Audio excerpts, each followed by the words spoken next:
왕이 이로 말미암아 진노하고 통분하여 바벨론의 모든 지혜자들을 다 죽이라 명령하니라. 왕의 명령이 내림에 지혜자들은 죽게 되었고 다니엘과 그의 친구들도 죽이려고 찾았더라.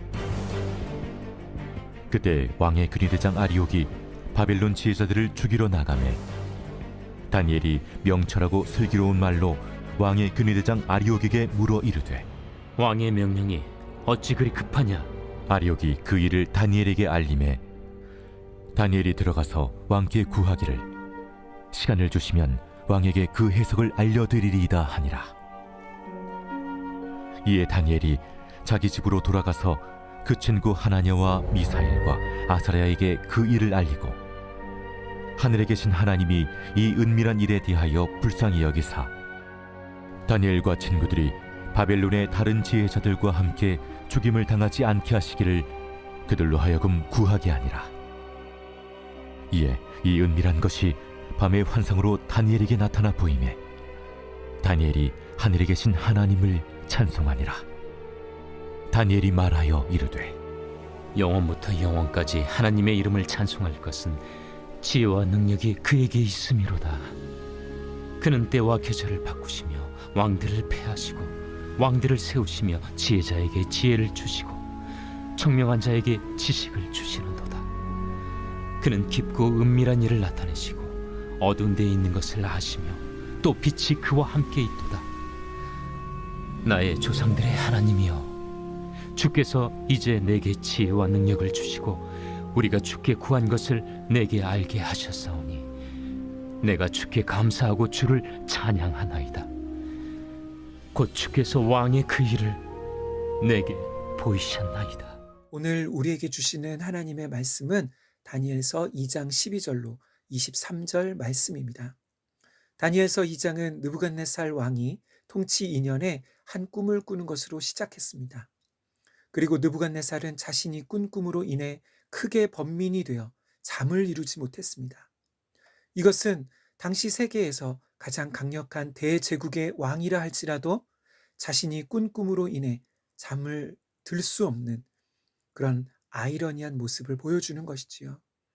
어쨌든 느부갓네살은 제국의 박수와 술객, 점쟁이, 갈대아 술사들로 표현되는 제국의 지혜자들을 불러 모았습니다.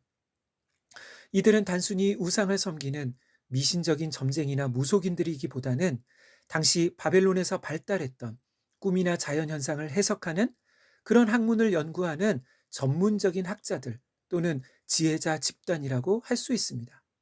그래서 왕은 이들에게 여러 가지 자문을 구하기도 했고 나라에 다가올 일들에 대한 예측이나 전망을 듣기도 했습니다. 이제 2절부터 11절에서는 왕과 바벨론의 지혜자 사이에 긴 대화의 내용이 나옵니다. 대화는 처음부터 끝까지 서로 평행선을 달립니다. 대화의 핵심은 왕은 자신이 꾼 꿈의 내용과 그 해석을 다 말하라고 하는 것이지요. 그리고 만약 이것을 알게 하면 큰 선물과 상이 주어질 것이지만 그렇지 못하면 너희 몸을 쪼개고 너희 집은 거름더미로 만들겠다고 말합니다. 다시 말해 왕의 꿈 내용과 해석을 모두 말하지 않으면 지혜자들뿐만 아니라 그 가족들까지 모두 죽이겠다는 것이지요. 이러한 왕의 요구에 지혜자들의 대답은 어떠했을까요? 10절과 11절 말씀을 보면 바벨론의 모든 지혜자들의 대답은 예전부터 지금까지 이런 요구를 한 왕은 없었다는 것입니다. 왜냐하면 이 세상의 누구도 어떤 꿈을 꾸었는지 그 꿈의 내용과 해석을 모두 말할 수 있는 사람은 없기 때문인 것이지요.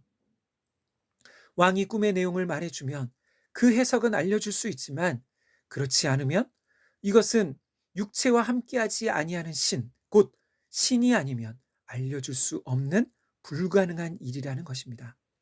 이렇게 왕과 지혜자들 사이에 어느 쪽도 물러서지 않은 채 그런 대화가 3번이나 반복되자 드디어 왕의 분노가 폭발했습니다. 느부갓네살이 얼마나 화가 났는지 즉시 제국의 모든 지혜자들을 다 죽이라는 명령을 내립니다. 그런데 다니엘과 세 친구들도 이 지혜자 집단에 속해 있었기 때문에 이들 역시 죽음의 위기에 처하게 된 것이지요. 이제 왕의 명령을 수행하기 위해 근위대장 아리옥이 나갑니다. 그때 다니엘이 아리옥을 만나게 되었습니다.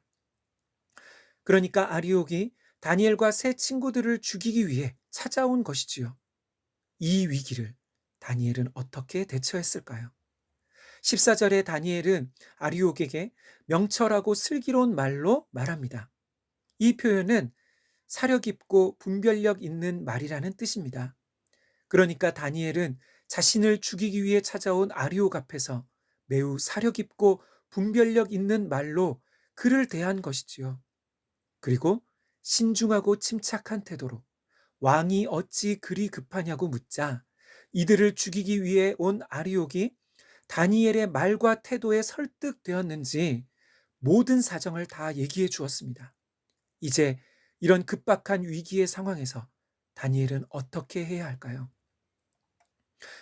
먼저 다니엘은 아리옥에게 왕이 얼마간의 시간을 주시면 자신이 왕의 모든 것을 알려드리겠다고 말합니다.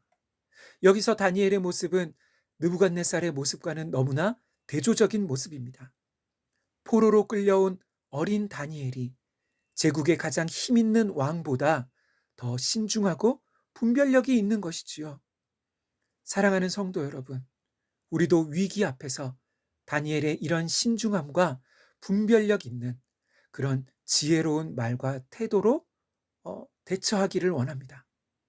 어쩌면 어린 다니엘은 갑작스러운 이 위기 앞에서 두려움과 염려로 어찌할 바를 모르는 그런 마음 상태가 되는 것이 당연했을지도 모릅니다. 그러나 다니엘은 위기 앞에서도 침착했고 사려 깊은 말과 행동으로 자신을 죽이기 위해 온 아리옥을 설득할 수 있었습니다. 두 번째로 다니엘은 직면한 문제에 적극적으로 개입했습니다. 어쩌면 이 일은 자신이 나설 일이 아니라고 생각했을지도 모릅니다. 그런데 다니엘은 왕이 시간을 주시면 자신이 모든 것을 알려주겠다고 문제의 중심에 뛰어들었습니다. 어떻게 그럴 수 있었을까요? 그것은 다니엘에게 사람에게 꿈을 주시는 분도 하나님이시고 그 꿈의 내용과 해석을 알려주실 수 있는 능력이 하나님께 있음을 믿었기 때문인 것이지요. 이것이 바벨론의 다른 지혜자들과 다니엘의 차이였습니다. 그러면 다니엘은 어떻게 이런 믿음을 가지게 되었을까요? 제 생각에 아마도 다니엘은 창세기의 요셉 이야기를 알고 있었던 것 같습니다. 또 1장에서 다니엘과 친구들은 그들의 경험으로 하나님의 능력을 알게 되었습니다. 이제 모든 상황을 알게 된 다니엘은 무엇을 했을까요? 모든 일을 새 친구들에게 함께 말하고 함께 합심하여 하나님께 기도했습니다. 그러자 그날 밤에 하나님께서 환상 가운데 모든 것을 알려주셨습니다. 여기서 우리가 다니엘과 친구들의 기도에서 주목할 점이 하나 있습니다. 18절입니다. 하늘에 계신 하나님이 이 은밀한 일에 대하여 불쌍히 여기사 다니엘과 친구들이 바벨론의 다른 지혜자들과 함께 죽임을 당하지 않게 하시기를 그들로 하여금 구하게 하니라. 아멘. 다니엘과 세 친구들은 하나님께서 자신들을 불쌍히 여기사 죽임을 당하지 않도록 은혜를 구했습니다. 그런데 자신들만 죽임을 당하지 않는 것이 아니라 바벨론의 다른 지혜자들도 함께 죽임을 당하지 않게 해 주시기를 구했습니다. 다니엘의 입장에서 보면 바벨론의 지혜자들은 하나님이 아닌 우상을 섬기는 자들이었고 어쩌면 포로 출신의 자신들과는 경쟁 관계일 수도 있는 자들이었습니다. 그럼에도 불구하고 다니엘과 친구들은 하나님께서 그들도 함께 살려주시길 기도한 것이지요. 사랑하는 성도 여러분, 우리의 기도는 어떤가요? 우리의 기도가 우리 자신만을 위한 기도가 아니라 세상에 믿지 않는 사람들, 우상을 섬기는 자들을 위해서도 하나님의 은혜를 구하는 그런 기도가 되기를 원합니다. 우리 때문에, 교회가 있어서 세상이 하나님의 은혜와 생명을 얻게 되는 축복의 통로가 되기를 소망합니다. 이제 다음 주부터 한 주간 특별 새벽 기도가 시작됩니다. 우리의 기도가 우리 자신만을 위한 것이 아니라 우리 주변의 많은 사람들을 위해 하나님의 은혜를 전하고 생명을 살리는 모든 산돌의 성도들이 되시기를 간절히 소망합니다. 전능하신 하나님 아버지, 죽음의 위기 앞에서도 침착하고 분별력 있는 말과 태도를 지녔던 다니엘의 모습처럼 우리 역시 위기 앞에서 두려움과 염려에 압도되지 않는 담대한 마음을 주옵소서. 믿는 자들이라고 위기와 고난이 피해가지 않음을 알게 하시고 그 위기를 통해 더욱 하나님이 어떤 분이신지 알게 되는 계기가 되게 하옵소서. 위기 앞에서 더욱 기도로 하나님께 나아가게 하옵소서. 교회가 세상에 하나님의 구원과 은혜의 통로가 되게 하옵소서. 예수님의 이름으로 기도하옵나이다. 아멘. 이 시간 함께 기도할 제목입니다. 첫째, 우리에게 닥친 고난과 위기는 하나님을 더욱 알게 되고 하나님의 능력과 영광을 경험하는 계기가 될 수 있음을 알게 하옵소서.